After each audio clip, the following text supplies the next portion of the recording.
ministro Paulo Guedes e Daniel Cunha.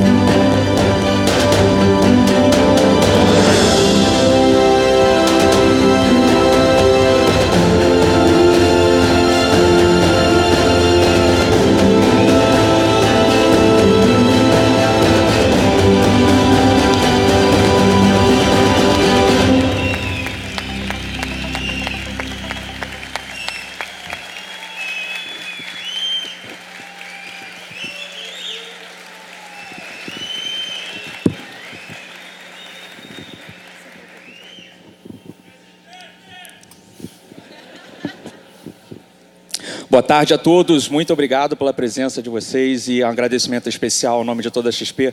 Muito obrigado, ministro da Economia, Paulo Guedes. É uma honra para nós aqui estrear com um baita pé direito, não só começar com o Senhor e o que o Senhor simboliza hoje para o país, mas acabamos de receber a notícia também, texto base da reforma da Previdência acaba de ser aprovado na comissão especial.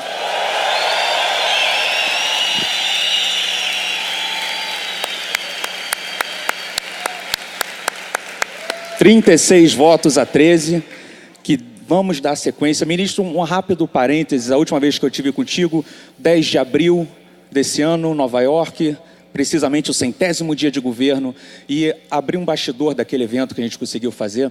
O evento estava caminhando, a gente planejava mais ou menos 100 e poucos investidores, e a gente estava tentando construir agenda, e os investidores estavam aparecendo, pingando, quando a gente consegue confirmar Paulo Guedes na agenda. A gente que planejava receber 120 investidores em Nova York, recebemos 440.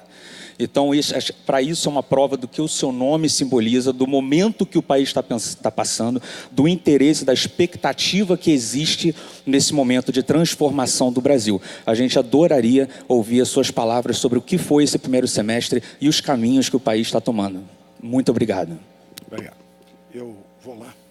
Ok. Boa tarde a todos. Eu vou falar uns 20 minutos sobre o nosso diagnóstico, o que nos inspira. Vou falar uns outros 20 sobre o que fizemos nesse primeiro semestre, os primeiros movimentos, e os 20 minutos finais sobre as mudanças que virão, as transformações que estamos tentando implementar, e abertos para perguntas, dependendo de como seja a mecânica de funcionamento de vocês, eu estou à disposição. Eu acho importante gastar um pouco de tempo nesse diagnóstico e na montagem da equipe, para vocês entenderem que a fase mais difícil é essa inicial, porque é quando realmente nós estamos enfrentando o maior buraco fiscal, que é exatamente o da Previdência. Então, vamos começar primeiro por um diagnóstico. Eu acho importante, falei isso algumas vezes durante a campanha, e não paro de repetir, porque nós temos que ter isso em mente. Há 40 anos, os gastos públicos crescem como percentagem do PIB. O descontrole sobre os gastos públicos foi o grande vilão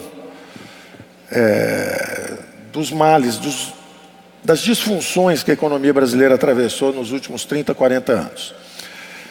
Os gastos eram em torno de 18% do PIB, 17%, 18%, 19% do PIB, 40 anos atrás. Final do regime militar, esse excesso de gastos foi através das empresas estatais. O governo Geisel, empresas estatais gastando e financiados com a reciclagem de petrodólares. Então, esse excesso de gastos, os gastos partindo na frente das receitas do governo, mas com financiamento de capital externo, e o Brasil começou a ficar vulnerável a endividamento externo. Começamos crises cambiais recorrentes até recentemente. Governo seguinte, governo Figueiredo, foi uma espécie de governo Dilma dos militares. E da mesma forma que o PT acabou no governo Dilma se emburacando, os militares, no final do período de um regime politicamente fechado, com o governo Figueiredo, choque de petróleo, choque de oferta negativa, inflação subindo internamente, e nós tínhamos um excesso de gastos. Dessa vez, em vez de financiado com excesso de endividamento externo, foi um excesso de expansão de crédito doméstico, conta aberta no orçamento monetário, Banco Central arrombado, financiando esse choque de oferta. Era como jogar gasolina no fogo. Já tínhamos pressão de inflação, recessão e inflação subindo, e você vai e joga crédito farto, e a inflação dispara e vai para 200%. Entra o governo civil, e como na metáfora de Platão, o fenômeno é o excesso de gastos. O mal está no excesso de gastos públicos, no excesso de intervenção do governo e gastos públicos em excesso. A inflação subindo, os reajustes de preços que eram anuais passam a semestrais, a trimestrais, a mensais, a semanais e, no final, reajustes diários. E como na metáfora de Platão, em vez de vermos o fenômeno, estamos examinando as sombras na caverna. É um epifenômeno, é um sintoma, é uma consequência. A aceleração do reajuste de preço. Aí nós fazemos o plano cruzado, congelamos preços. Explode tudo logo à frente, vamos para a hiperinflação. E aí congelamos uma outra sombra na caverna de Platão. Da mesma forma que os investimentos eram feitos com horizontes longos, 1 ano, 2 anos, passamos a 6 meses, 3 meses, mensais, semanais, diários. O Brasil virou o país do overnight, reajuste diários. Congelamos os ativos financeiros. Aquela hiperinflação de 5.000% explode novamente e dessa vez vai para 2.000%. Então vocês veem as disfunções que esse excesso de gasto vai causando na economia brasileira. A economia brasileira, que era uma das economias que mais crescia no mundo, 7,3, décadas, crescendo mais que a China, que a Coreia do Sul, que o Japão, crescendo 7,3, 7,4% ao longo de décadas. O Brasil começa a descer. No final do período militar já está crescendo 5,5%, 5%. Entra a redemocratização, continuamos baixando para 2%, 2,5%. Sempre o mesmo vilão, o excesso de gastos públicos. Ininterruptamente subindo ao longo de 40 anos. 18% do PIB, 22% do PIB, 26% do PIB, redemocratização, 32% do PIB. Entram os tucanos, 34, 36, entram os petistas, 38, 40, no pico no governo Dilma, 45% do PIB. E dessa vez, graças ao plano cruzado, que tecnicamente foi muito bom na parte monetária, mas só mudou o switch, porque ele não controlou os gastos públicos. Nós, em vez de financiarmos com moeda e irmos para a hiperinflação, começamos o endividamento em bola de neve. A dívida vem de 800 bilhões para quase 5 trilhões hoje. E o Brasil vira o país dos rentistas. Todo mundo vive de renda, quem tem dinheiro, e quem não tem, que procure seu emprego. Então as disfunções continuam e o Brasil vai descendo, vai descendo. E o diagnóstico durante toda a nossa campanha foi o seguinte: o excesso de gastos públicos causou todas as disfunções financeiras que o Brasil atravessou, degenerou a democracia brasileira, corrompeu a democracia brasileira e estagnou a economia brasileira. Nós corrompemos a democracia e estagnamos a economia. Esse foi o resultado final desse longo período. Impostos muito altos, juros muito altos, economia parada, estagnada e desemprego aberto.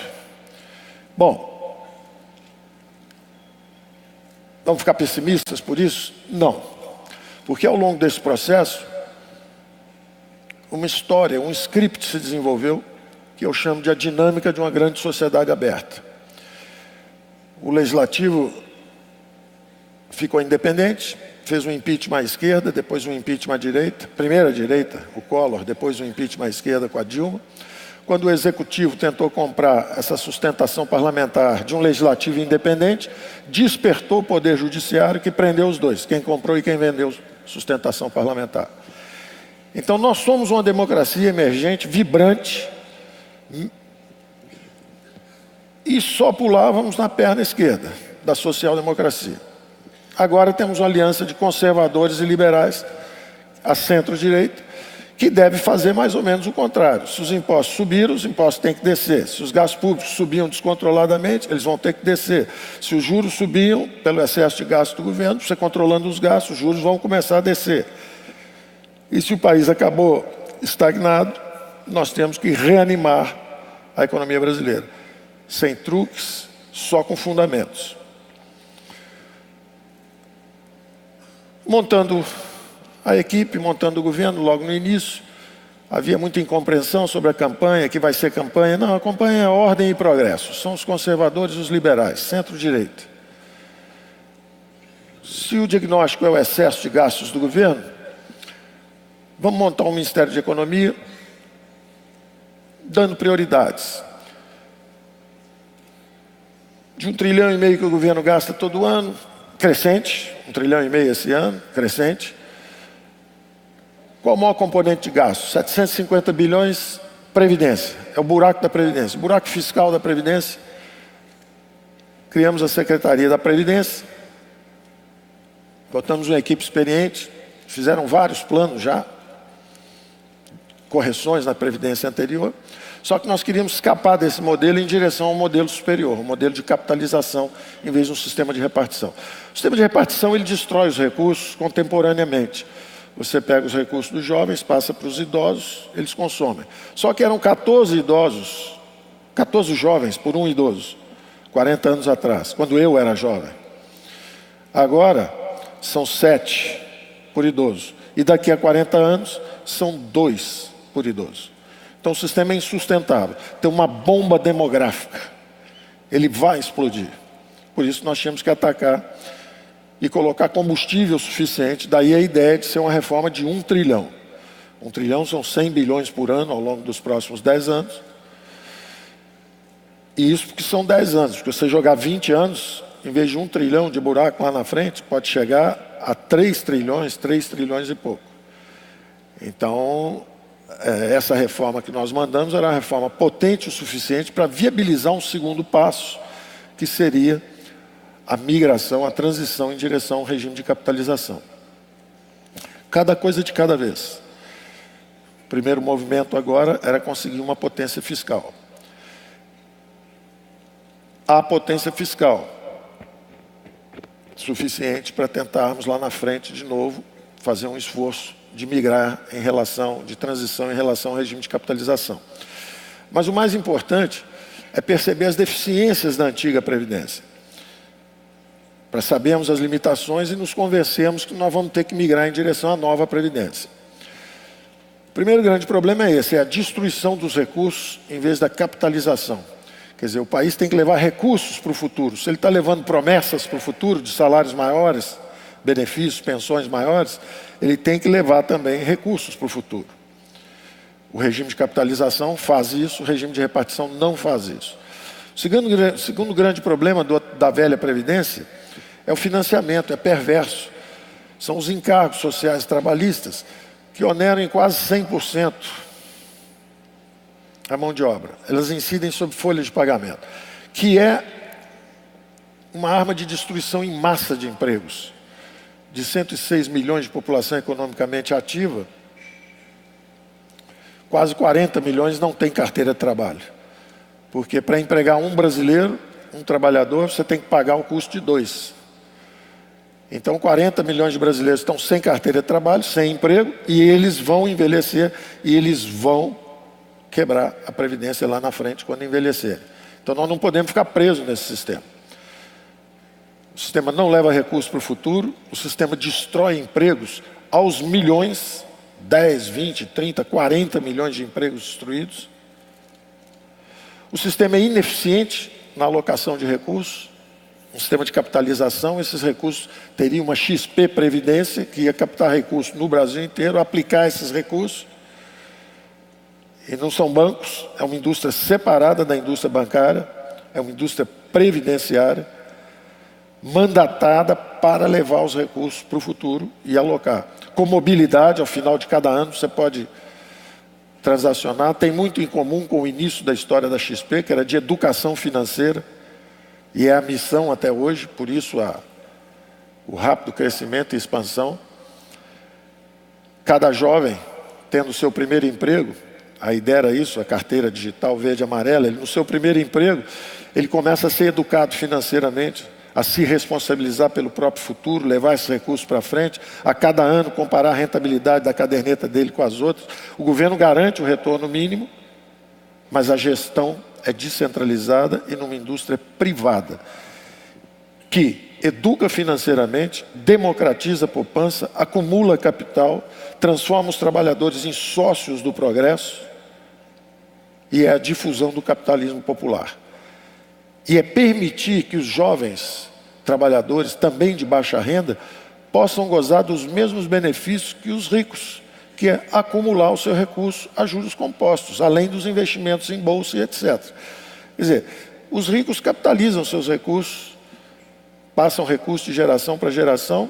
Aos pobres você diz não, eles têm que viver da previdência e mendigar aqueles recursos que nós destinamos. Não, você pode perfeitamente deixar essa indústria prosperar, mas garantindo um retorno mínimo aos que tiverem problemas.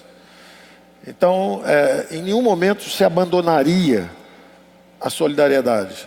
Só que pelo menos deixa cada um correr por si, ver o que consegue na vida, e se ele cair, você ajuda. E não antes do cara correr, você já está garantindo um futuro para ele e dissipando os recursos. São promessas falsas, que você promete coisas que você não vai cumprir. Você está destruindo os recursos, não está levando nada para o futuro. Então isso era importante para nós tínhamos que fazer isso, era o primeiro ajuste.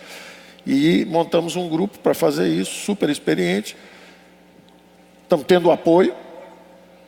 Apesar de tudo que se diz por aí, a grande verdade é que o presidente da comissão especial, o relator, o presidente da Câmara de Deputados e, finalmente, eu acredito que a Câmara de Deputados vai aprovar ainda antes das férias. Eu acho que semana que vem isso vai ao Congresso e eu confio no Congresso brasileiro.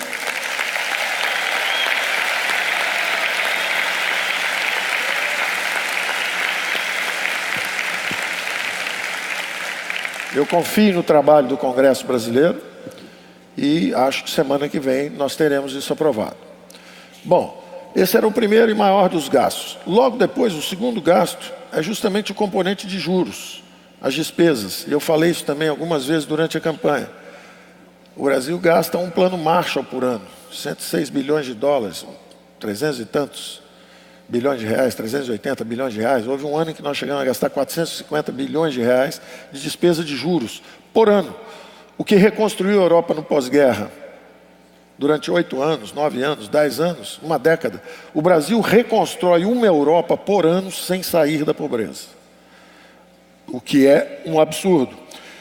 E isso, na verdade, é o preço de nós mantermos esse descontrole sobre a expansão de gastos públicos, mas aprendemos a fazer política monetária. Então a gente continua gastando muito, mas em vez de moeda nós financiamos com endividamento em bola de neve. Então o Brasil se endivida em bola de neve, a dívida era 800 bilhões, de repente nos últimos 10 anos a coisa vai para 1 trilhão, 2 trilhões, 3 trilhões, 4 trilhões e meio, não para de crescer. Então a nossa preocupação é dar uma trava nisso. Como é que nós damos uma trava nisso? Vamos desinvestir. Então criamos a Secretaria de Desestatização, Desinvestimentos. Fizemos as contas durante a campanha, era em torno de 700 bilhões de reais o valor, entre 700 bilhões e 1 trilhão, o valor das empresas estatais, da participação do governo nas empresas estatais brasileiras.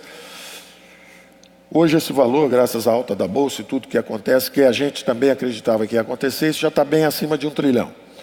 Não sei quanto vamos conseguir vender, mas ao invés de fazer a coisa errada de uma forma bem detalhada, que é o que nós fizemos várias vezes no passado, o melhor é fazer a coisa certa, mesmo que de uma forma imprecisa. Então nós estamos indo nessa direção. A política é desinvestir para reduzir o endividamento do governo. Se essa dívida ficar aí travada em 4 trilhões e meio, ou cair ligeiramente, durante 1, 2, 3, 4 anos, pelo esforço que estamos fazendo, inflação de 3,5%, o crescimento vai, ano que vem já vai para 2%, 2,5%, 3%. Quando isso começar, o PIB cresce aí 4% de inflação, 2 ou 3% de crescimento. 7%, 8%, 2, 3 anos seguidos, se você mantiver a dívida externa, você dilui o peso da dívida externa. Na verdade, isso é uma reestruturação de balanço. Nós estamos falando de um balance repair, quer dizer, como qualquer empresa faz, que ela vende alguns ativos, pré-paga bancos, reduz o endividamento, 2, 3 anos disso, ela dilui o peso dos juros no orçamento. E melhora a estrutura financeira do seu balanço, no caso, o balanço da União. Petrobras acabou de fazer isso recentemente, estava praticamente quebrada, quebraram a empresa e a fundação, quebraram tudo. A empresa se reestruturou financeiramente, pagou dívida antecipadamente, está desinvestindo e ela se recupera. Da mesma forma, a União. E nós temos também, de outro lado, quase 1 trilhão para vender em ativos imobiliários. É a maior imobiliária do mundo, o governo brasileiro. Tem ativos espalhados pelo país inteiro e esses ativos ficam lá inoperantes enquanto o passivo sobe a juros compostos. Esses ativos estão lá depreciando em vez de serem utilizados para redução de dívida. Então, temos também um secretário especial de desinvestimentos. Então, o Marinho, que é o meu secretário especial de reforma da Previdência, está chegando na meta do semestre, aprovar a Previdência. O Salim Matar é o secretário especial, que nós dividimos as despesas, quais são os principais targets nossos. O primeiro e maior é a Previdência. O Marinho está lá, vamos aprovar a reforma da Previdência. O segundo, a grande despesa, o Estado, juros do passado. Vamos reestruturar o balanço. Vamos começar devagar. Você não pode ter muitos inimigos numa frente só. Então vamos primeiro para a Previdência, que é a mais importante. Vamos começar o ensaio nas privatizações. Tínhamos uma meta de 20 bilhões de dólares por ano, já cumprimos 12 bilhões de dólares. É uma meta bastante baixa, ela vai ser superada ao longo do ano, seguramente, mas cumprimos também. Só que o trabalho de fundo está feito. Está preparado um trabalho de escala. Pegamos as estatais todas, dividimos entre as que serão vendidas, as que serão fechadas e as que serão mantidas estatais por enquanto. À medida que o programa pegue velocidade, todo mundo acreditando, pode ser que a gente vá bem mais longe do que todo mundo está pensando. Mas nós vamos revendo essas metas. A terceira grande despesa é da máquina em si. E isso é que é interessante. Quer dizer, a maior despesa, primeiro, é o futuro, e quando você vai ver, era o futuro, principalmente do funcionalismo público. A segunda grande despesa era os juros, que são os erros do governo no passado. A terceira grande despesa é a máquina em si, em torno de 300 e poucos bilhões de reais todo ano. Eram 750 de previdência, 400, quase 400 de juros, 300 e pouco a máquina. Então você vê, é o passado do governo, de falta de coordenação de política monetária e fiscal, que resultou nesse endividamento em bola de neve. O presente do governo, que é o custo da máquina, e o futuro do governo. Ou seja, cuidaram bem deles mesmos. Cuidaram bem deles mesmos. Em vez de serem os nossos servidores, se serviram da população brasileira. Os servidores públicos, e há gente excepcional em Brasília, extraordinária qualidade. O problema é o descontrole dos gastos públicos e a pressão corporativa sobre os orçamentos públicos, não só do funcionalismo público, mas também dos piratas privados, que avançam sobre orçamentos públicos. E as criaturas do pântano político, que há algumas. Então, essa mudança já está em curso.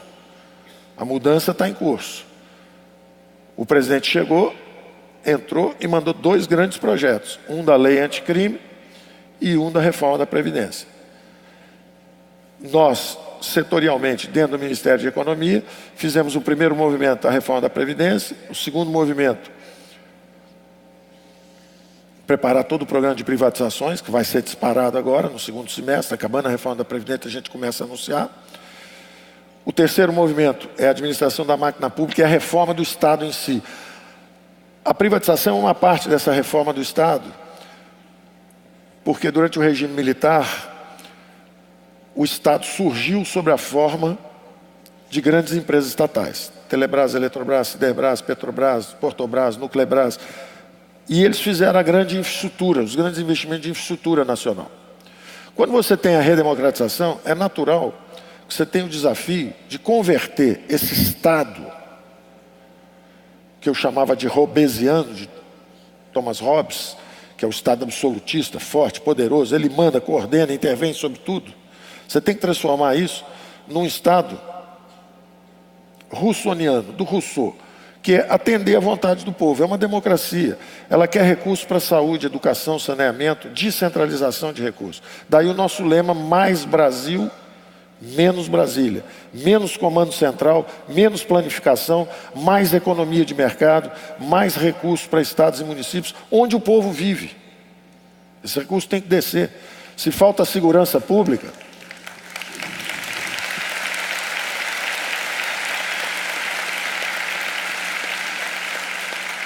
se falta segurança pública, se faltam hospitais, se falta saneamento, esse recurso tem que descer. Esse recurso não podiam estar lá em cima.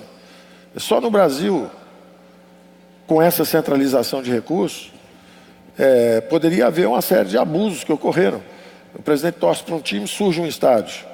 O presidente gosta de um empresário, ele vira o maior empresário de proteína.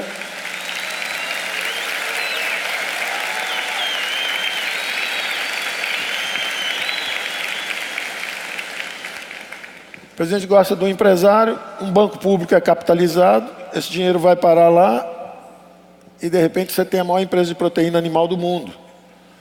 O presidente gosta de outro, vira a maior empreiteira da América. Não é assim. Nenhum presidente pode ter tanto poder. O poder, a essência da democracia e mercados são algoritmos de decisão descentralizados. A democracia vive exatamente da limitação de poderes e descentralização, checks and balances. E os mercados, da mesma forma, são mecanismos descentralizados de decisão. Você precisa de competição, mercados. E era o exemplo que eu dava. Nós somos 200 milhões de trouxas explorados por 2 empreiteiras, 4 bancos, 6 distribuidoras de gás, 1 produtora de petróleo. Nós precisamos de competição.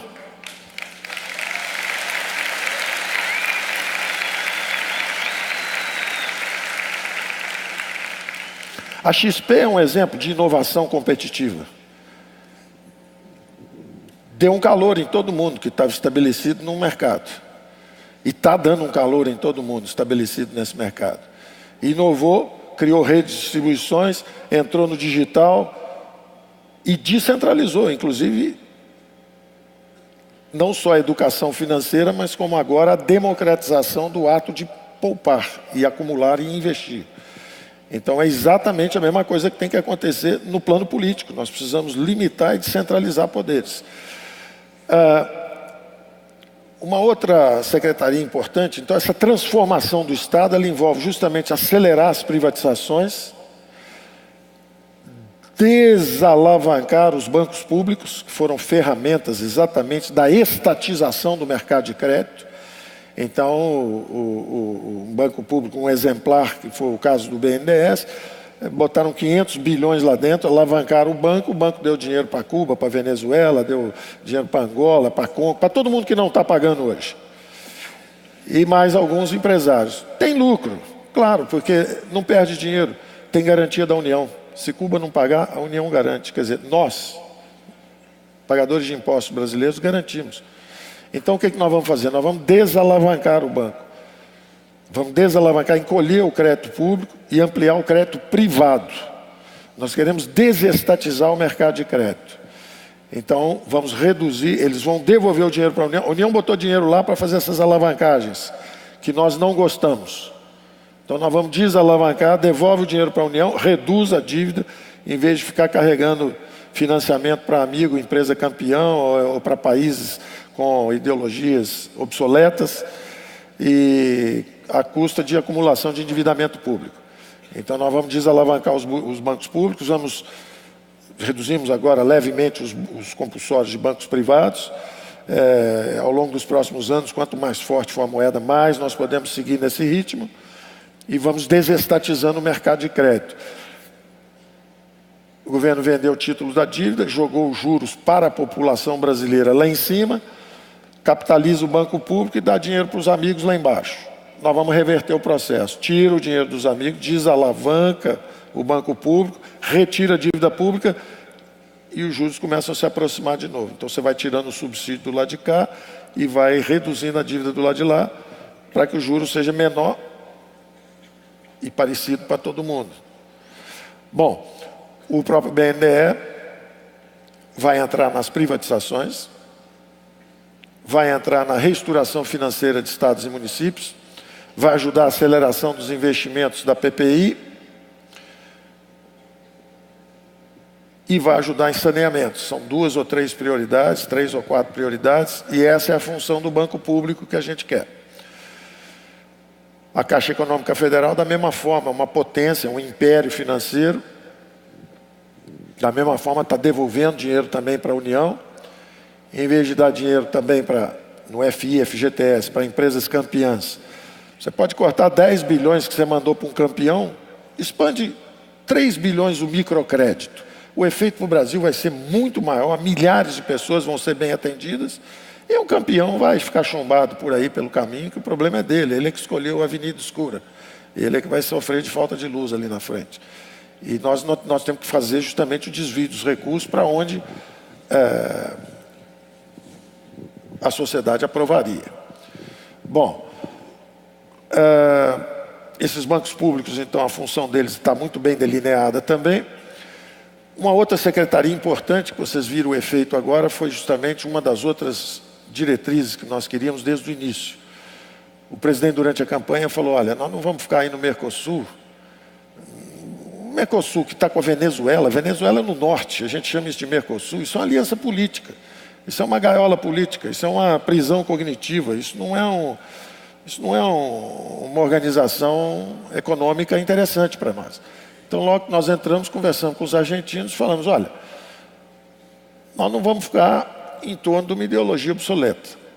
Ou o Mercosul tem um novo eixo, nós queremos estar juntos numa proposta de modernização econômica e integração competitiva na economia global. O maior mecanismo de erradicação da miséria, a maior ferramenta que a espécie humana encontrou para gerar riqueza, é justamente a economia de mercado. É a integração, divisão do trabalho, integração dos mercados. E a globalização já aconteceu em várias etapas. Lá atrás, no Império Romano, a globalização foi no Mediterrâneo, foi em torno daquele mar lá. Depois, com as grandes descobertas dos europeus, espanhóis e portugueses, a globalização acabou criando a América do lado de cá, descobrindo o Brasil do lado de cá. A mais recente etapa de globalização é justamente essa que nós estamos observando. 3,7 bilhões de eurasianos, 1,5 bilhão de chineses, 200 milhões de indonésios, 1 bilhão de paquistaneses. Está todo mundo saindo da miséria nos últimos 30 anos. O eixo de crescimento do mundo mudou para a Ásia. Então tem 3,5 bilhões de pessoas saindo da miséria. Um chinês, quando nasce, já amarram logo uma TV plana nas costas do bebê, já joga no Oceano Pacífico, ele vem nadando e vende esse negócio do lado de cá do mundo. Estão saindo da miséria, a renda per capita subindo. O PIB da China era metade do nosso há 20, 30 anos atrás. Eles não param de crescer porque mergulharam nos mercados globais. Enquanto isso, o Brasil, abraçado com a Argentina, os dois bebendo bastante, afundaram ao longo dos últimos 20, 30 anos. A Argentina já foi a 5ª maior renda per capita do mundo, no início do século passado. E o Brasil era a economia que mais crescia no mundo. E nós fomos fechando nossas economias, abandonando o comércio, enquanto todo mundo se integrou e cresceu, enriqueceu. Nós desaceleramos, afundamos, e os argentinos afundaram na história também. Então, o primeiro passo nosso foi chegar para o Mercosul e dizer, olha, ou nós vamos para cima, nos integrar, primeiro passo, União Europeia, primeiro passo, OECD, quer dizer, vamos dar um passo em direção às cadeias globais. E vamos falar para os americanos, ó, nos ajuda a entrar no OECD, porque os chineses estão querendo namorar. E a mesma coisa para os europeus. Olha, ou nós vamos casar com o americano ou com vocês. Quem é que vai abrir primeiro aí o movimento? Porque nós vamos abrir a economia brasileira. Quem nos ajuda a fazer a integração mais rápido? O Trump disse que vai nos ajudar e já recomendou o Brasil para a OECD. E, ao mesmo tempo, a Europa fez o primeiro movimento fazendo a integração conosco na União Europeia. Então, também ao final de 6 meses, esse movimento foi feito, está assegurada a abertura gradual da economia brasileira.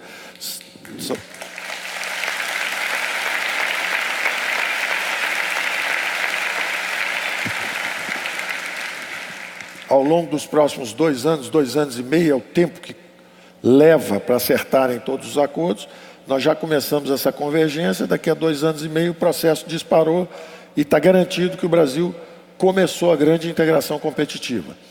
Agora, como eu andei falando em algumas palestras de 10, 15 anos atrás, uma até viralizou, que era justamente quando eu dizia, olha, nós temos que ter cuidado quando abrimos a economia, porque do jeito que está hoje, o empresário brasileiro tem uma bola de ferro na perna direita, que são os impostos excessivos, uma bola de ferro na perna esquerda, que são os juros muito altos, um piano nas costas, que são os encargos trabalhistas, e aí você abre e fala assim, corre que o chinês vai te pegar.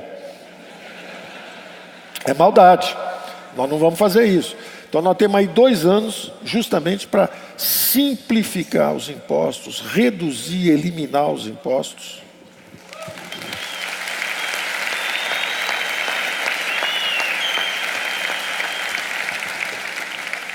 Reduzir os juros, porque estamos atacando os fundamentos fiscais, quer dizer, vamos acabar com o buraco da Previdência, vamos reduzir subsídios, vamos controlar gastos, 40%, 50%, entre 40% e 50% do funcionalismo público federal se aposenta nos próximos 4, 5 anos. Ou seja, eles vão se aposentar e nós não vamos repor, nós vamos digitalizar, informatizar e aumentar a produtividade do serviço público.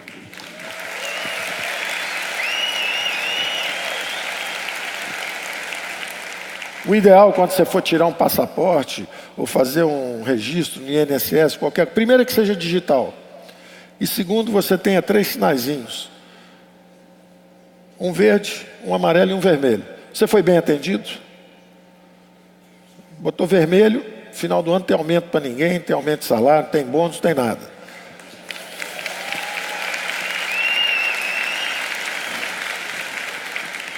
Se tiver um amarelo, a gente pensa. Se tiver um verdinho, a gente fala, pode. Essa categoria pode subir, está prestando um bom serviço, vale a pena manter o serviço. Então, tem um grupo também de jovens lá, e eu estou usando muito isso. Vocês são familiarizados com essa coisa de empresários. Tem toda uma ideia do Jim Collins, que é preservar o core, mas inovar o tempo inteiro. Eu usei isso um pouco. Quando eu cheguei lá no Ministério, eu peguei gente que conhece profundamente a máquina. Tem gente extraordinária lá, muito bem formada, muito preparada. É triste ver como se usou mal esse capital humano. Gente espetacular à deriva, sem direção e indo. Eu até brinquei com eles e falei, olha, eu nunca vi um país ir para o caos de uma forma tão bem monitorada. Está tudo sob controle. Você tem, para cada ministério, você tem o seguinte, metros quadrados per capita. Então tem ministérios mais folgados, tem 30 metros quadrados per capita, tem ministério mais apertadinho e austero, que são 8 metros quadrados per capita e tal. Você tem controle de tudo. Ou seja, nós fomos para o inferno com tudo registrado e monitorado. Então o que eu disse a eles é o seguinte, agora nós vamos fazer o caminho contrário. Vamos para o caminho certo, não precisa de tanto controle não. Então social, bloco K, o tumulto que vocês fazem na vida dos empresários.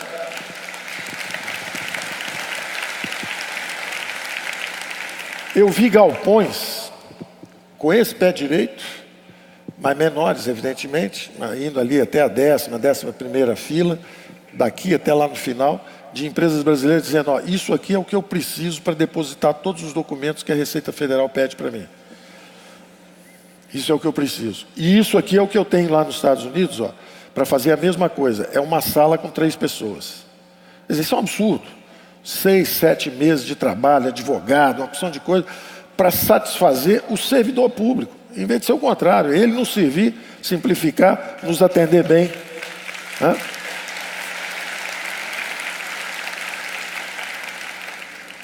Então nós fizemos uma brincadeira, inclusive, lá, que é a seguinte.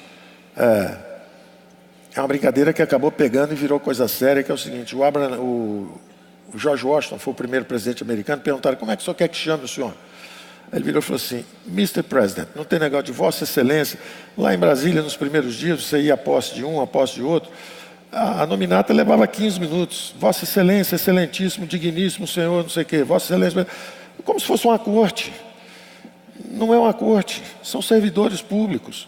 Então senhores, boa tarde, pronto, acabou esse negócio. Então no Ministério da Economia é o seguinte: senhores, é um prazer, boa tarde. E acabou, vamos embora, não fala nome de autoridade nenhuma. Não tem autoridade aqui, tem servidores aqui. Fizemos isso no nosso ministério, todo mundo se comunica assim. Aí o presidente um dia ficou sabendo, falou: então aqui é assim também, daqui para frente é senhores e acabou.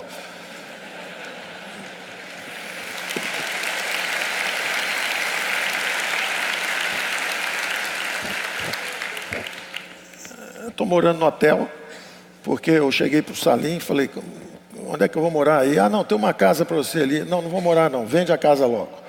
Então, vamos vender a casa. Então, casas no lago. Vamos vender as casas no lago. E a filosofia é essa mesmo: vamos encolher o governo. Nós vamos reduzir e melhorar a qualidade do serviço do governo. Então, conseguimos fechar esse acordo, também nesses primeiros 6 meses. Uma outra coisa interessante também: não teria sido possível se não tivéssemos juntado os ministérios. Porque o Ministério de Indústria e Comércio, há décadas, é aquela trincheira. Você já viu o filme da Primeira Guerra Mundial? Tem aquelas trincheiras, arame farpado, pessoal com aqueles capacetes redondinhos, bomba química, um negócio, baioneta. A indústria brasileira estava escondida atrás daquele negócio ali, sendo desindustrializada porque não sabia se defender corretamente. Lideranças industriais obsoletas, travando, através do Ministério de Indústria e Comércio, travando qualquer iniciativa que os outros ministérios tivessem de abrir a economia. Então todo mundo: ah, não, mas esse acordo foi fechado porque também já estava sendo feito há 16 anos. A pergunta é o seguinte: por que não foi feito nos 16 anos? Uma parte era por ideologia e uma parte era realmente por lobbies empresariais que não queriam abrir a economia brasileira.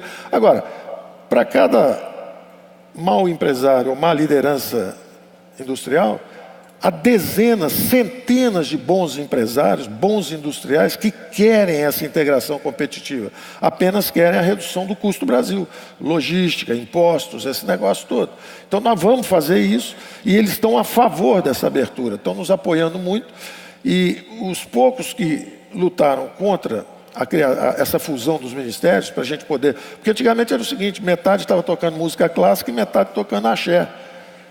Então você não consegue abrir a economia. Quando você bota tudo junto e fala: vamos todo mundo tocar essa música aqui, foi possível fechar o acordo em tempo recorde também. Claro que as circunstâncias externas ajudaram, mas o importante é não perder a janela de oportunidade.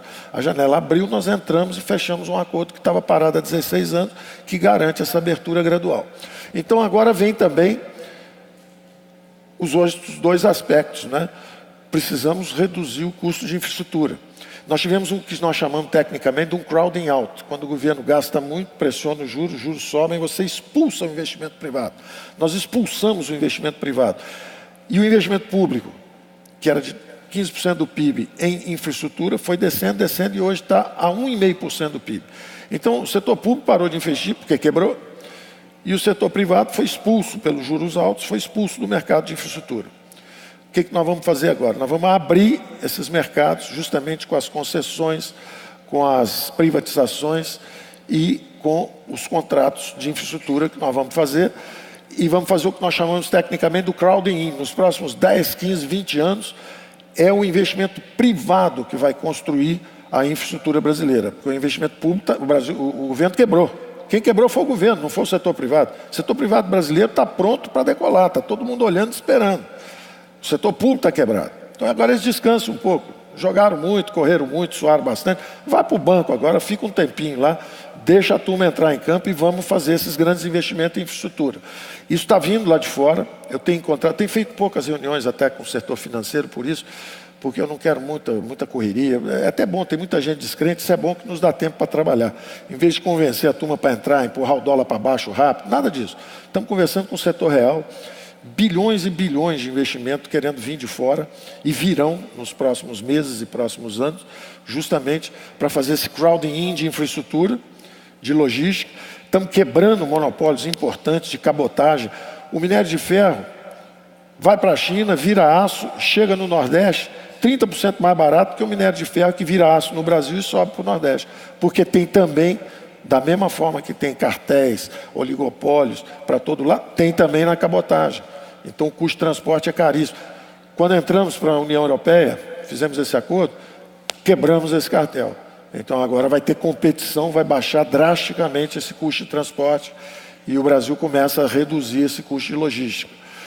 Da mesma forma, os impostos. Nós vamos fazer uma simplificação importante, profunda.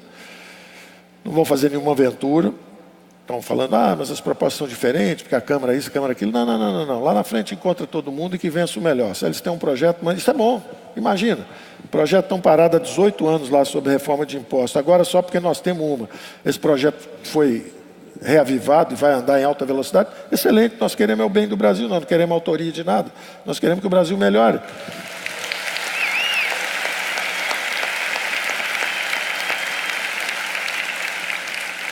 Então, essa reforma dos impostos, ela é iminente, ela vai disparar agora. Uma outra coisa importante, nós criamos uma secretaria, justamente acabamos com o Ministério de Indústria e Comércio, porque senão tem que ter Ministério de Indústria, Comércio, Por que setorial? Nós queremos justamente um Ministério de Competitividade, queremos um Ministério de Inovação, queremos coisas que sejam transversais à economia toda, em vez de um reduto de lobbies. Por que uma economia que é a 8ª mais forte do mundo, mesmo parada, sem crescer, é uma baleia ferida, né? Foi arpoada várias vezes, sangrou até parar, ela está parada. Mas é resiliente, é forte. Se você começar a tirar os arpões, ela começa a mexer de novo. E é o que nós vamos fazer, tira o arpão dos juros, os juros devem descer ali na frente, vocês vão ver o presidente do Banco Central aqui. Eu não preciso falar nada, ele vai falar que os juros futuros estão começando a descer, estão antecipando, mostrando que se sair a reforma da Previdência, os juros começam a descer, a economia está frágil ainda, então deve ser natural, os juros devem começar a descer, aí a despesa de juros começa a descer, aí o déficit do governo começa a diminuir, nós aceleramos as privatizações para reduzir dívida, para que não seja mais o paraíso dos rentistas. E sim que seja o paraíso dos empreendedores e o inferno dos rentistas. Juro de 1%, de 0,5%, vai trabalhar vagabundo.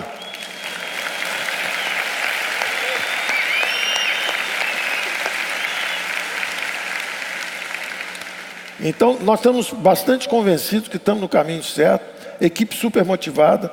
Um outro ministério importante, que é esse que eu dizia, de competitividade, produtividade e competitividade, eles têm metas. Tudo que nós estamos falando tem meta para o semestre, tem meta para o ano, e eles vão anunciar isso agora. A gente está quieto, porque se você começa a anunciar que vai mexer em tudo, começa uma confusão danada. O cara que fala, olha, eu só aprovo a Previdência se você me der uma vantagem ali na fiscal, isso, aquilo. Mas não vai machucar ninguém, porque são coisas boas. É redução de impostos, é só notícia boa. A notícia ruim era justamente esse impacto inicial da Previdência, que era incontornável. Mas daqui para frente são mudanças muito positivas e muito construtivas. E tem uma agenda bastante grande. E tudo já trabalhado. Se você pegar o Marco Sintra, apertar ele no canto, fala assim, puxa a moderada para fazer a convergência lá com a do API, lá na Câmara. Aí ele puxa, já está tudo pronto, forma de projeto. Você fala, não, puxa a acelerada agora.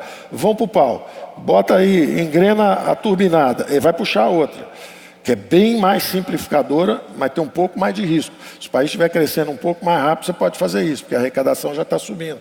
Então nós vamos pensar isso, vamos calibrar isso e vamos discutir isso abertamente. Não vai ter surpresa para nenhuma, só vai ter coisa boa. Bom, esse Ministério de Produtividade, ele tem metas também. Nós pegamos o Brasil, é a 8ª economia do mundo, é terceiro, está entre os 3 mais ricas regiões do mundo. Nós até por esse evento que nós íamos para Nova York, o prefeito lá era anti-conservadores e liberais, era outra coisa, era um pássaro raro.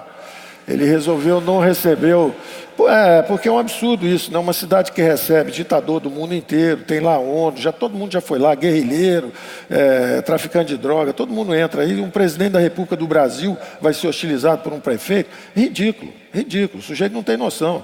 Não tem noção nem de onde ele vive, do país em que ele vive, que é o símbolo da liberdade. Então, o sujeito discriminar um presidente brasileiro...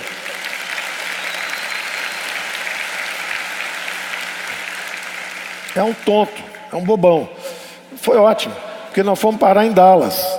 Dallas queria, a própria, eles queriam entregar um prêmio lá para o presidente, foi parar em Dallas. Dallas é a capital do petróleo e do gás. Então foi ótimo, conversa vai, conversa vem. As avaliações iniciais deles é que o pré-sal está entre 500 bilhões e 1 trilhão de dólares. Esse troço tem que sair do chão nos próximos 10, 15, 20 anos, 30 anos no máximo.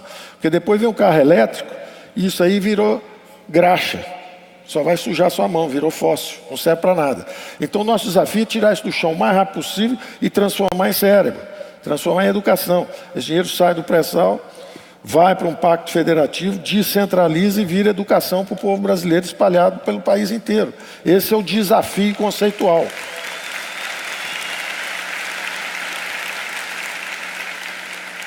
Esse é o desafio conceitual. Então tem que sair do chão rápido. Como é que sai do chão rápido?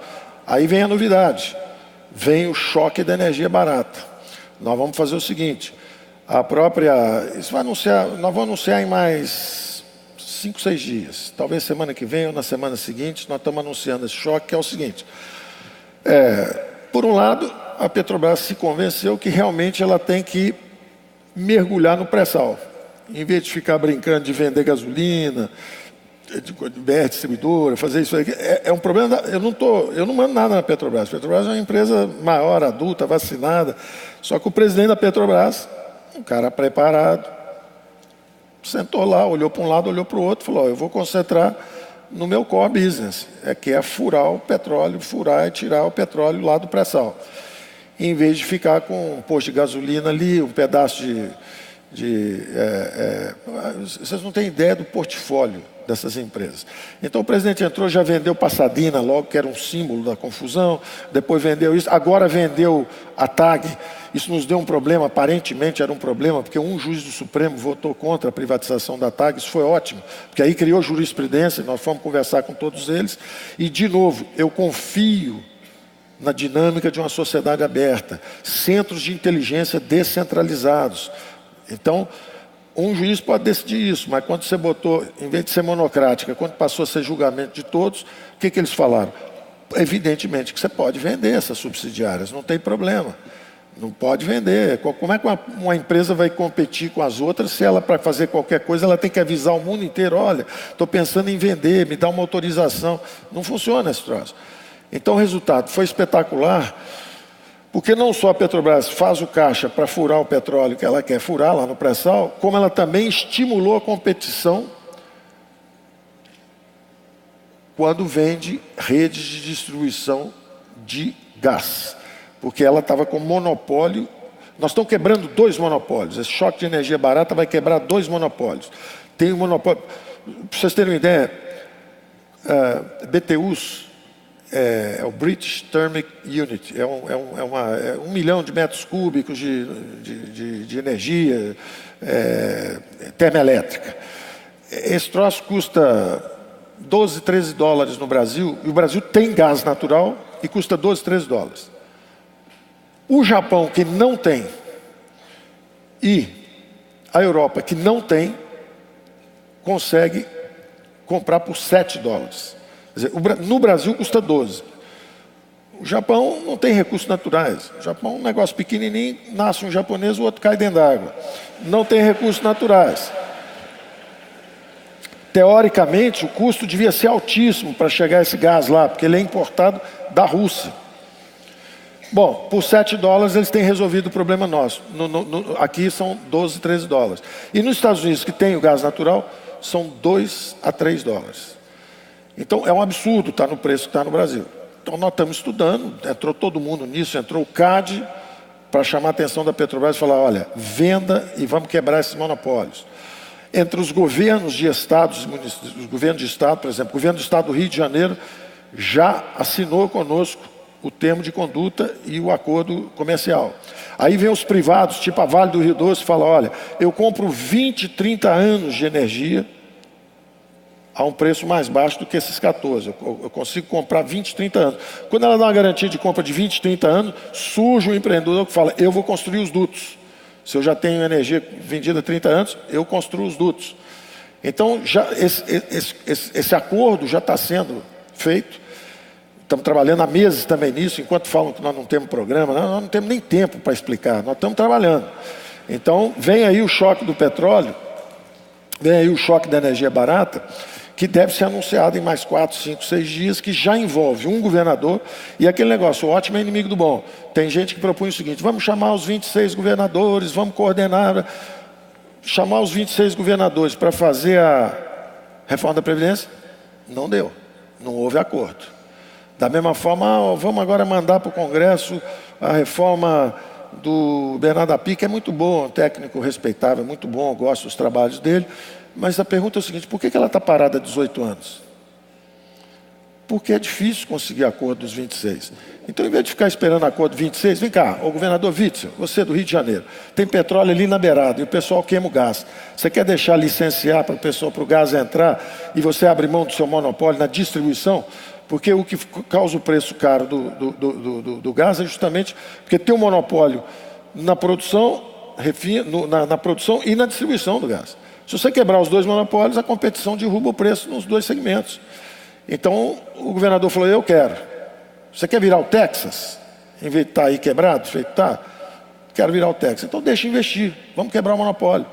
Assinou, fechamos esse acordo. Já tem empresas privadas que vão anunciar investimento de compra futura. Tem o pessoal que vai construir os dutos para trazer.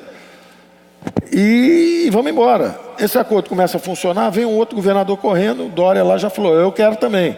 Aí o Casagrande, Espírito Santo, eu também. Até Minas Gerais, que não tem mar, já falou: eu também. É só puxar para cá o duto. Só puxar o duto até aqui que nós entramos também. Então vai ser assim.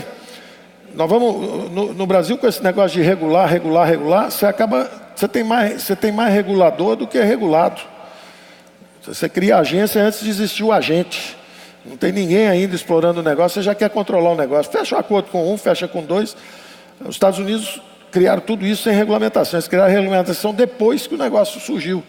Primeiro eles fizeram a marcha para o oeste. Depois que a indústria explodiu, que eles falaram: bom, vamos ver aqui se está tendo um abuso. Que, aliás, vocês estão observando hoje com Netflix, com Google. Ninguém controlou isso. Isso foi crescendo, explodiu de crescer. De repente falaram: opa, preciso regular, porque parece que está muito grande. Mas primeiro deixa crescer, deixa surgir. Aqui você sufoca antes do negócio surgir. Bom, então, eu dizia, a reforma da Previdência agora, fizemos esse acordo externo agora, fechamos a sessão onerosa, da mesma forma como tinha ministro que brigava com ministro, confusão. Estava 5 anos parado. O petróleo lá, a energia elétrica, daqui a pouco o carro elétrico chegando, uma ameaça da gente perder essa riqueza enorme que existe hoje, que tem um valor entre 500 bilhões de dólares e até 1 trilhão de dólares, e a gente parado 5 anos porque o Ministério da Economia não se entende com o Ministério de Minas e Energia. Ora, nós nos entendemos em 2 minutos. Eu e o ministro lá de Minas e Energia, o ministro Bento, espetacular, cooperativo, sentamos 2 minutos e falamos: vamos embora, vamos acertar esse negócio, vamos ver como é que fazemos. E pronto, saiu, já está tudo certo, e na base desse entendimento, não só isso aí libera os leilões de petróleo para o fim do ano, e o petróleo vai começar a sair do chão, como o gás que seria queimado, nós já vamos agora anunciar o choque da energia barata, já vamos canalizar esse gás, em vez de queimar, e vamos ligar com vaca muerta, que é na Argentina, eles descobriram, lá é shale gas, esse que tem nos Estados Unidos, eles têm aqui também. Nós vamos conectar na rede e vamos ter Bolívia. Então vem Bolívia, Argentina e pré-sal, e tudo conectado em rede. Isso deve, em 2 anos, as nossas modelagens indicam, derrubar em até 40% o custo da energia termoelétrica. Então isso vai tornar possível se você reduzir os impostos, se você abre a economia e começa a aumentar a escala dos empreendimentos, e você dá um choque de energia barata, nós podemos reindustrializar o país. O país foi desindustrializado por juro alto, câmbio baixo e 20 anos de impostos elevados. Foi 20% do PIB, a indústria brasileira chegou a 10% do PIB. Nós podemos, em cima de energia barata, logística, infraestrutura de investimento em infraestrutura e logística, nós podemos reindustrializar a economia brasileira. Esse é um processo que leva anos, levaram décadas para desintegrar o país. Em alguns anos a gente bota a coisa para rodar e para levantar voo de novo. Não é tão rápido, mas o caminho é esse. E na hora que você escolhe a estrada correta, governos futuros terão que seguir nesse caminho, independente de orientação ideológica e de tudo.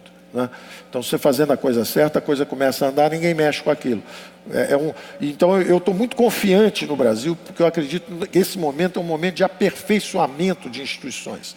Está acontecendo no Brasil, todo mundo, pô, mas está uma roubalheira. Não, era aquele excesso de intervenção, o governo está com a mão em tudo, setores inteiros foram aparelhados, houve roubo, houve maus investimentos, bloquearam, não deixaram a iniciativa privada investir, a economia ficou estagnada.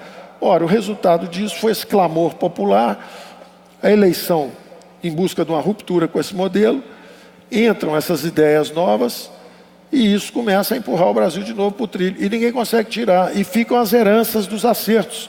Da mesma forma que houve acertos quando lançaram programas sociais interessantes, esses acertos ninguém pode mexer, ninguém pode chegar lá e eliminar. Isso é nosso, é uma conquista nossa institucional. Quer dizer, houve inclusão social de mais pobres nos orçamentos públicos, isso é um ganho, isso é muito bom, isso é importante, tem que ser mantido e estimulado. Mas, por outro lado, as coisas erradas você remove. E as coisas boas vão se acumulando. Por exemplo, nós temos um Banco Central independente. O resultado é que a inflação caiu de 11 para 3 num governo que não tinha sustentação parlamentar, o governo estava impopular e mesmo assim a inflação desceu num fim de governo, porque tinha uma instituição já aperfeiçoada que era o Banco Central, praticamente independente. Nós vamos oficializar agora, que é independente mesmo para perseguir sua meta de inflação. Então, eu estou muito otimista porque eu vejo que o país tem poderes independentes, o quarto poder, que é a própria mídia, quando ela perdeu o olfato durante a eleição, ela perdeu o olfato, porque tratava o presidente da República com um certo desrespeito, achando que aquilo ali era um negócio que podia desestabilizar a democracia brasileira. Quer dizer, perdeu o olfato. Nós somos uma democracia sólida, vibrante, tão vibrante que quando ela perdeu o olfato, a competição tirou ela do jogo. Entraram as redes sociais e falaram, ó, cancela a minha assinatura de jornal aí porque você está falando besteira. E, na mesma hora, essa competição bota a mídia de novo na pista certa. Fala, opa, vamos entender o fenômeno.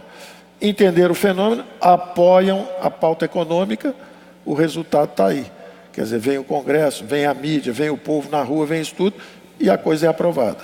As reformas são aprovadas. Então, eu confio nessa mecânica, eu confio nessa descentralização de poderes. Nós temos massa crítica e inteligência. É um país que sabe se defender hoje. No passado podia não saber, mas hoje sabe se defender. Então nós vamos seguir esse que chamamos de caminho da prosperidade. A rota é essa de reformas. Agora no segundo semestre nós vamos anunciar o resto do programa. Quer dizer, a primeira parte foi essa previdência, agora já começamos a anunciar o resto do programa. Isso vai ser um trabalho de colaboração com o Congresso, não tem dúvida nenhuma. Nós podemos ter a iniciativa da formulação, eles têm também, eles têm bons programas, têm bons projetos lá, que nós podemos ajudar a aperfeiçoar. Nós temos nosso presidente foi eleito com um programa, então nós vamos adiantar o nosso. Eles podem ter o deles, nós temos o nosso e vamos fazer, essa competição é ótima. Quanto mais competição, melhor. Ele apresentou a reforma, a gente apresenta outra que vença o melhor e o Brasil se beneficia da boa proposta e desse choque de ideias, em busca de um aperfeiçoamento. Então, a nossa visão agora para o segundo semestre, quando me perguntava assim, bom, mas você não está preocupado que a economia está crescendo menos, primeiro era 2,5, depois é 2, agora é 1,5 e tal. A economia brasileira nunca teve crescendo esses 2,5 que eles falavam, não foi nada disso. O Brasil está crescendo a 0,6 ao ano nos últimos 8 anos. O Brasil teve uma parada cardíaca, parou de crescer. O que houve foi o seguinte, vem aí uma plataforma liberal. Ora, quem conhece a história sabe que o Japão foi reconstruído pelo Partido Liberal Democrata. A Alemanha de Ludwig Erhard virou uma potência em cima de programas liberais. O Chile, de país miserável, virou quase o dobro da renda per capita brasileira em cima de programas liberais. A economia americana, liberal. A Thatcher pegou uma ilha que estava afundando, que era a Grã-Bretanha, e aquilo se renovou, renasceu, se reinventou em cima de programas liberais. Então é assim mesmo, a democracia anda com as duas pernas. Vem uma turma que faz as reformas que bota para crescer, aí vem uma turma depois para pentear o cabelo, tirar a foto e distribuir um pouco. Tá bom, é o certo, é isso mesmo.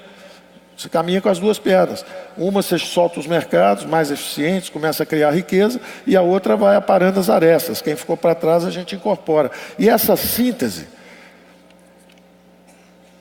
é uma questão de ênfase. O social-democrata prefere aumentar os gastos públicos, botar mais impostos, porque ele acredita mais na engrenagem do governo. E ele tolera os mercados. O liberal-democrata é o contrário. Ele acredita muito mais na prosperidade, na criação de riqueza dos mercados, e ele tolera governos eficientes. Se o governo for eficiente, ele consegue ajudar os pobres. Se ele for ineficiente, ele degringola.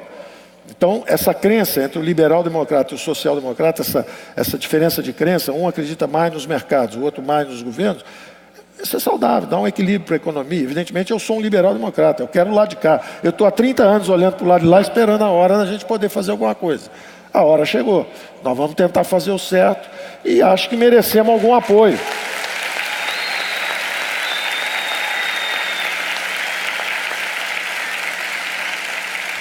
Acho que merecemos algum apoio e compreensão. Em vez de só ataque. Peraí, a bola é só sua? Só você que pode jogar? Ou dá para a gente pegar na bola de vez em quando? 30 anos não foi suficiente? Passa a bolinha para cá um pouco, vamos ver se a gente consegue melhorar. Porque do lado de lá parou, travou. Então eu estou absolutamente confiante que nós vamos andar nesse caminho virtuoso. Nós já estamos andando. As instituições estão se aperfeiçoando. O mundo está num momento interessante, porque, como eu dizia, a radiação cósmica de fundo, né, o som do universo é o seguinte: o mundo andou uns 30 anos, enquanto nós fomos para a clínica de reabilitação. Excesso de drogas. Agora o mundo vai dar uma freada, que andou cometendo alguns excessos também, e nós estamos saindo da clínica. Nós vamos voltar, vamos melhorar. Então está interessante, porque lá fora os juros estão baratos ainda, estão baixos, quer dizer, há uma espécie de calmaria. Todo mundo numa guerra comercial intensa, ou seja, se chega um sujeito feito a gente que ainda não abriu a economia, que ia abrir de qualquer jeito, eu falo assim, ó, em vez de eu falar que vou abrir de qualquer jeito, vamos fazer um acordo, cara, vamos, pronto, já ganhei uma opção de coisa, porque eu já ia abrir de qualquer jeito, ganhei uma opção de coisa de graça. Então, está um momento ótimo para fazer negócio. A China briga com os Estados Unidos, a gente chega para o chinês e fala, ó, não dá, pô, ou você faz assim ou não dá. O americano, olha, você dançou com ele de rosto colado até ontem, não dá para eu dar uma dançadinha com ele também? Deixa eu dar uma dançadinha também. Nós vamos comercializar com o mundo inteiro, nós somos... Agora, tiver uma guerra mundial, uma confusão, tudo bem, aí eu tenho que pensar de que lado eu estou, sou um liberal-democrata, eu estou na tradição do Ocidente, democracia e mercados, eu sei quem nós somos, eu sei de onde nós viemos. Agora, nós comercializamos com o mundo inteiro, o mundo está em paz, o mundo está sossegado, vamos trocar comércio. E não é só comércio, né? Principalmente hoje, a coisa é muito mais tecnologia e integração nas cadeias, né? Direitos de propriedade, marcas, patentes, quer dizer, tem toda uma economia de conhecimento se desenvolvendo. E a própria eleição do Bolsonaro no Brasil mostra que nessa quarta revolução industrial, nessa economia digital e do conhecimento que está chegando, o Brasil tem condições de fazer uma forte atualização, porque nós perdemos etapas anteriores. Só que a economia trocou. A matriz energética está trocando, nessa nós estamos até na frente, apesar de gente que já destruiu suas florestas nos acusa de destruir a nossa. Quando o Brasil tem muita preservação em relação ao que fizeram lá fora. E por outro lado,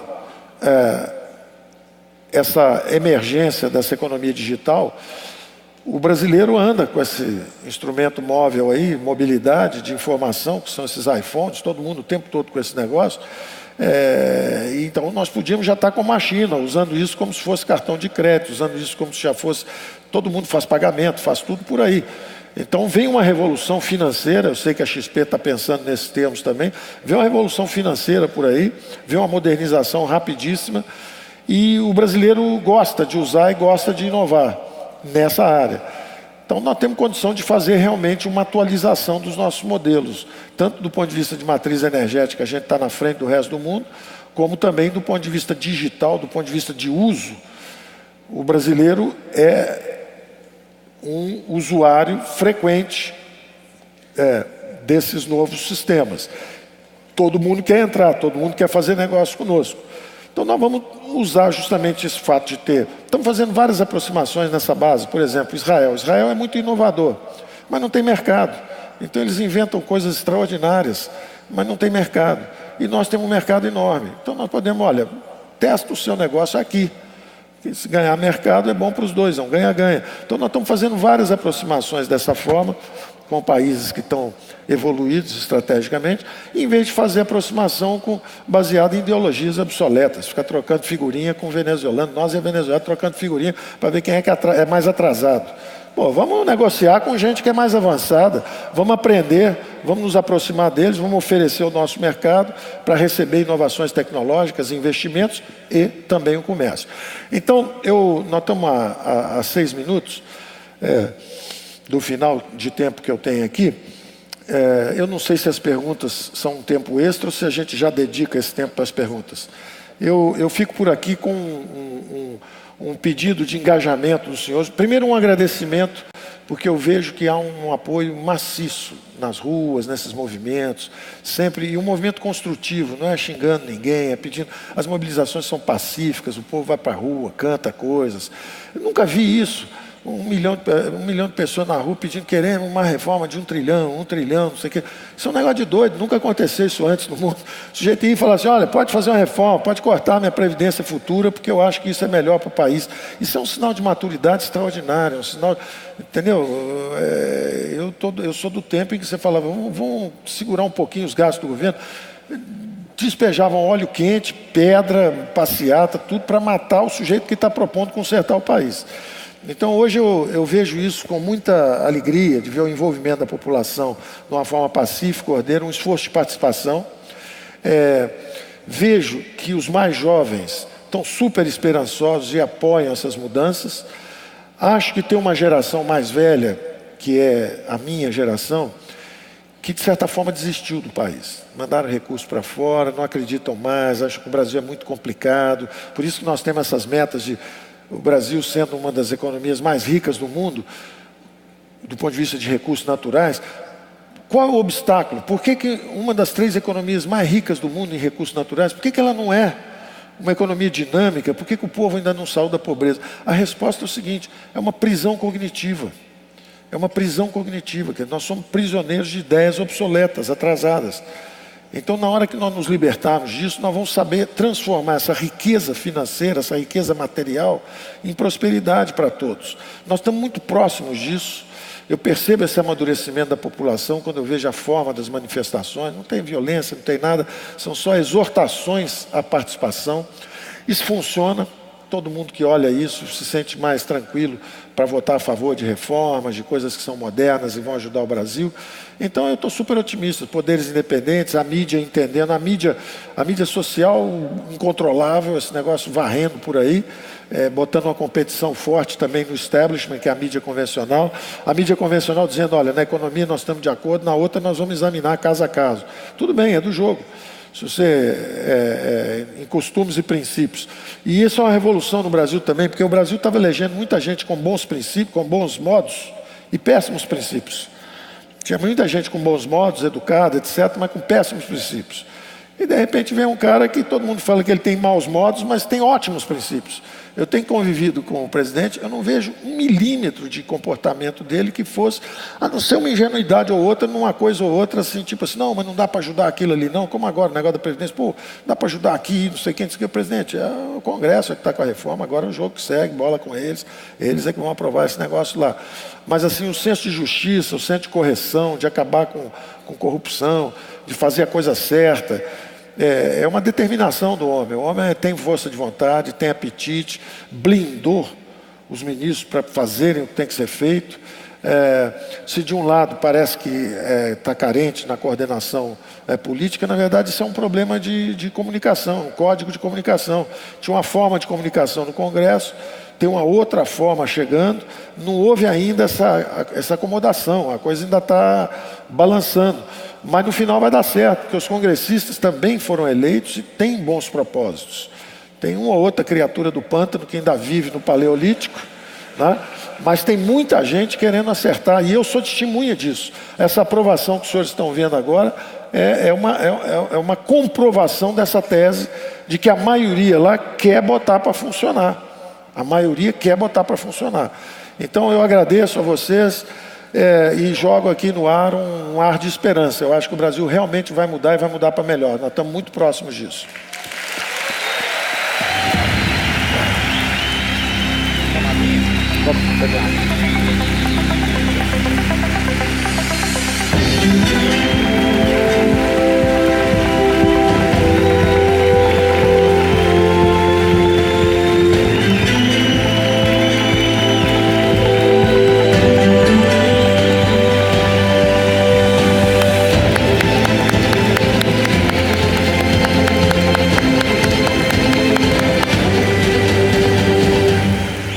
Ministro, muito obrigado pela presença, muito obrigado pelas palavras.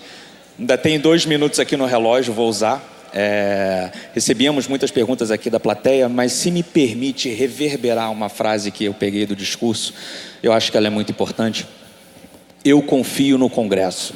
E é esse relacionamento que precisa hoje em dia, dado o contexto do país, de ter que encarar agendas dificílimas, complexas, algumas até controversas, de difícil explicação, de difícil formação de consenso para a sociedade. Ter esse lastro de confiança com o Congresso é primordial. Passado a Previdência, né, hoje demos um passo bastante importante nesse trâmite. Você falou de várias iniciativas. Mas como iniciamos o ano, a prioridade 1, até falado por você, a prioridade 1 é Previdência, 2 é Previdência, 3 é Previdência. Se a gente fosse olhar para o segundo semestre e tentar tatear, tem alguma prioridade? Qual é a próxima batalha no bom sentido, de formação de consenso, como qualquer processo democrático, da próxima pauta, da próxima agenda? O que seria encadeado os próximos passos? Eu vou reafirmar não só minha confiança no Congresso, que eu disse, mas também minha confiança no presidente. O presidente é um homem firme, determinado, e ele tem os propósitos muito bem definidos. Então, o que há é um problema de comunicação ainda, porque os dois querem, a maioria do Congresso quer o bem do país, evidentemente, e o presidente também. Há uma dificuldade de aproximação inicial, porque o presidente viveu lá muito tempo e viu muita coisa que ele achou errada e defendeu na campanha que fosse mudada. Por outro lado, o modelo brasileiro, exatamente porque ele estava em cima de excesso de intervenção do Estado, a participação da classe política era exatamente através dos cargos públicos. Então era uma indução à corrupção. Quer dizer, o político para se reeleger, e isso te dá bem a próxima agenda, que é muito importante, que é a sua pergunta. Então eu confio no Congresso. O que vai sair é uma resultante. Tem um Congresso de cá querendo fazer as transformações, está o presidente aqui, e vai sair uma resultante que será a nova política. A velha política se exauriu. Ela é parte de um passado que ruiu. Isso não interessa nem à classe política. Qual político que quer ser eleito? 96% do dinheiro está carimbado, sobra só 4%. Esses 4% tem que disputar com a maior ferocidade, e quem for eleito tem que ficar a vida toda fugindo do Moro, fugindo da Rádio Patrulha, fugindo da Polícia Federal. Isso não é vida, para ninguém. Então, eles sabem que isso que aconteceu lá atrás foi um desvio, que o modelo econômico, eu não culpo a classe política, eu culpo a economia, porque isso é um fenômeno histórico, isso é conhecido. Isso é conhecido, é um fenômeno histórico conhecido. A centralização intervencionista, o dirigismo do governo, o estatismo do governo, produziu monstros ao longo da história. Produziu o regime nazista na Alemanha, de direita, produziu o regime stalinista na Rússia, de esquerda. Quer dizer, essa centralização corrompe o poder político.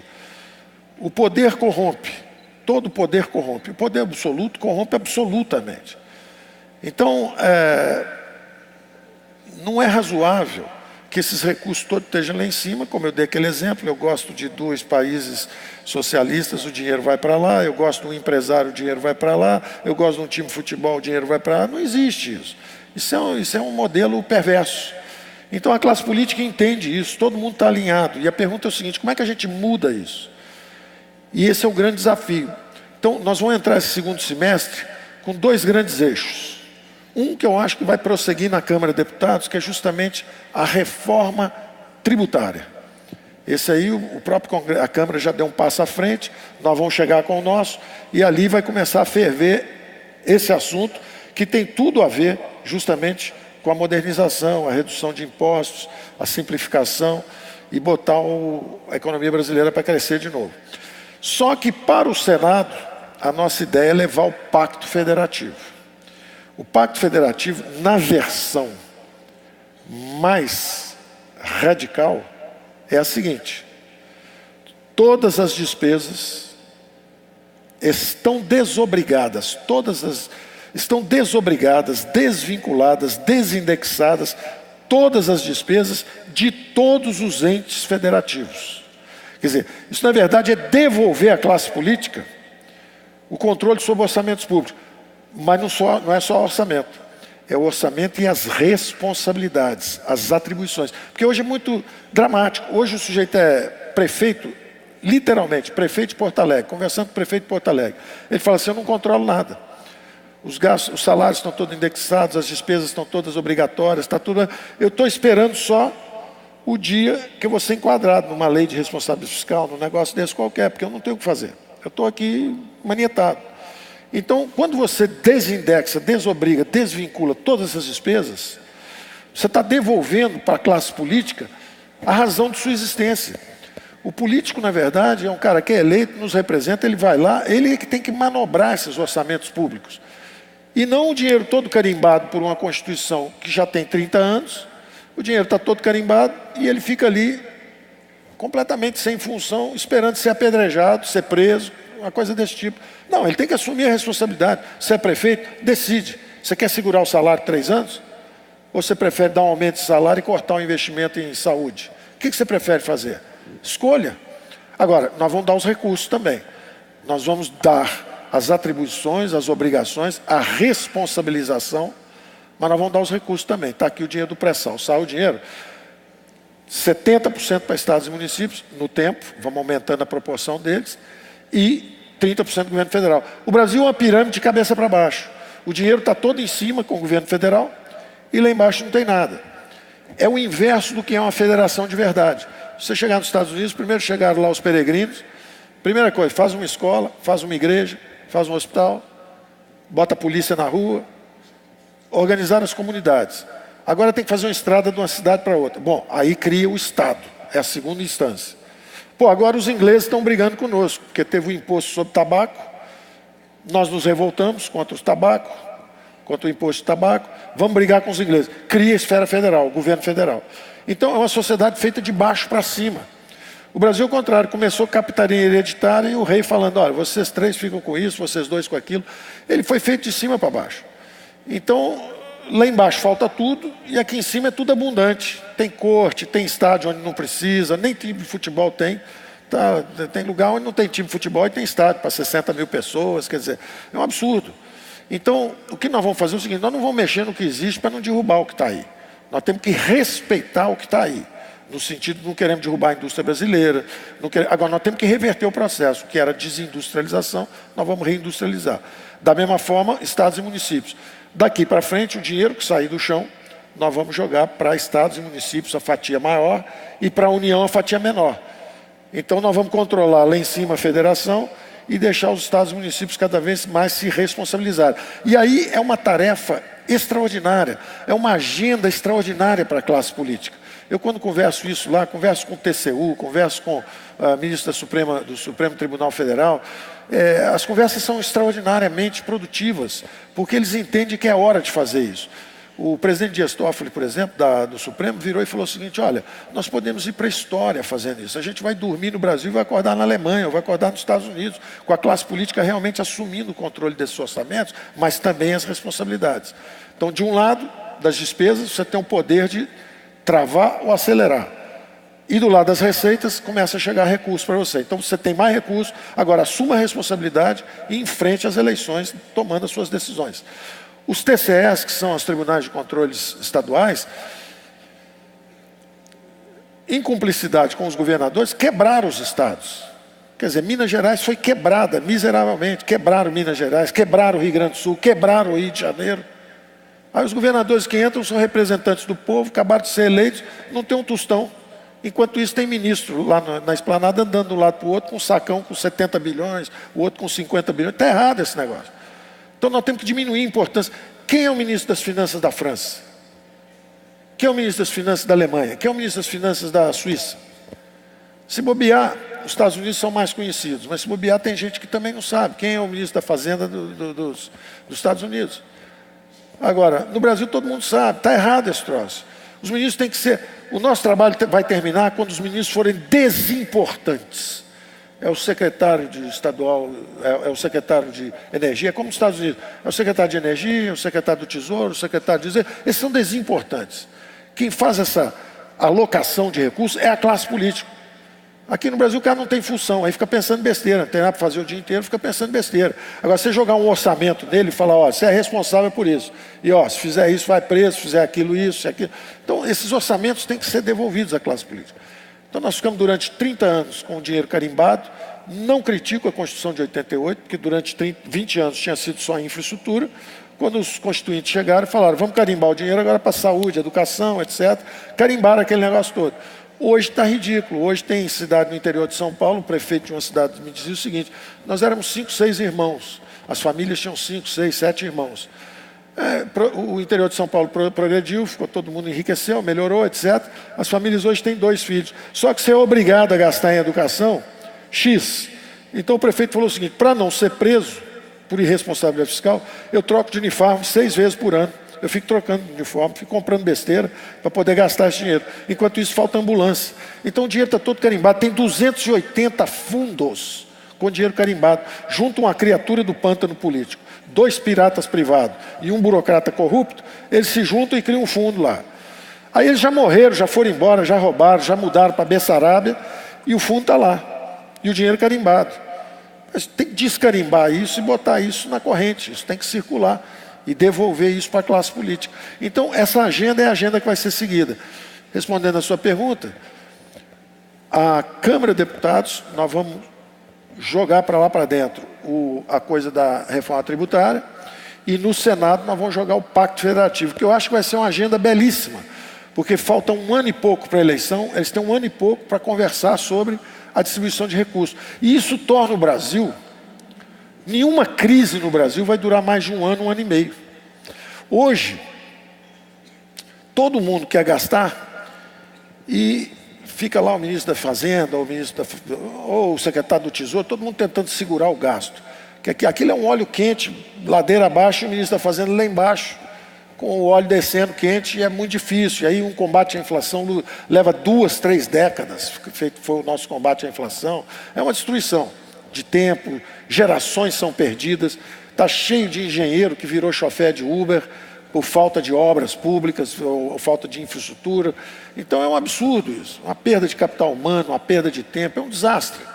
Agora, se você tiver essa descentralização de recursos, essa desobrigação, desvinculação, desindexação, nenhuma crise dura mais do que 1 ano e meio. É o que eu dizia para eles, olha, o orçamento é de vocês, se não se entenderem, repete o orçamento do ano passado. Você não precisa nem fazer o shutdown, que é o que o americano faz. O americano deu um problema, ele fala, desliga tudo aí, para de pagar todo mundo. A crise dura 3 meses. Na mesma hora todo mundo se rearruma e tal, e pronto. Pode ligar o negócio de novo. Aqui você não precisa nem fazer isso. Como tem inflação de 3,70%, 4%, se o país crescer 2%, 3%, o bolo sobe aí 7%, 8% todo ano. Então se você falar, olha, eu dizia para alguns conversando, falei, pessoal, se a gente fizer esse pacto federativo, o que vai acontecer? Se tiver uma crise, se vocês forem para casa e não fizerem nada, consertou. Porque vai ter que repetir o orçamento do ano passado. Repetir o orçamento do ano passado, as receitas subiram 8%, porque o PIB está crescendo, tem inflação, você não gastou nada. No segundo ano recebeu mais 8%, acabou, está tudo ajustado. Nenhuma crise dura mais do que 1 ano e meio. Hoje você tem que trabalhar muito para não haver a crise. Se você fizer o Pacto Federativo, você tem que trabalhar muito para fazer uma crise. Você tem que fazer besteira todo ano, 10 anos seguidos. Se você fizer besteira só 1 ano, no ano seguinte trava tudo, consertou de novo. Entendeu? Então eu acho que essa vai ser a agenda que nós vamos fazer no segundo semestre. Nós vamos provocar o Senado com o Pacto Federativo, vamos provocar a Câmara com a reforma tributária. Agora, vamos ligar a turbina em tudo que não depende de ninguém. Não depende de ninguém mexer em alíquota, mexer em reduzir subsídio, acelerar privatizações que já são nossas. Claro que o Salim vai ficar perturbando os outros ministros para tentar puxar estatal para incluir no pacotão dele. Mas tudo que já tiver no pacote, ele vai bombar e vai sair vendendo. Então, da mesma forma, a abertura. Nós já negociamos. Agora nós vamos para o EFTA, né, que é o European Free Trade Area, que são 3 ou 4 países que estão ali em torno da Europa. Nós vamos conversar com os americanos também. Quer dizer, cada um vai sair fazendo. Agora, nós estamos como naquele filme, só para terminar, aquele filme do Gladiador. Vocês devem ter visto a primeira cena, né? Primeira cena, você manda um embaixador, os romanos mandam um embaixador, aí de repente volta um cavalo, só que o embaixador está com a cabeça cortada, né? Porque mandou um sinal, vamos trabalhar junto e tal, aí mandaram cabeça cortada, falei, não tem conversa. Aí o romano vira para as tropas e fala assim, unleash hell, quer dizer, vamos disparar tudo ao mesmo tempo agora. Então eu acho o seguinte, nós vamos disparar uma porção de coisas ao mesmo tempo. Nós vamos trabalhar pesado e eu estou absolutamente confiante pelas conversas que eu tenho tido, que o Congresso quer trabalhar forte, o presidente tem um apetite insaciável, está doido para trabalhar forte, gosta de ação e movimento, então eu acho que todo mundo vai trabalhar bastante.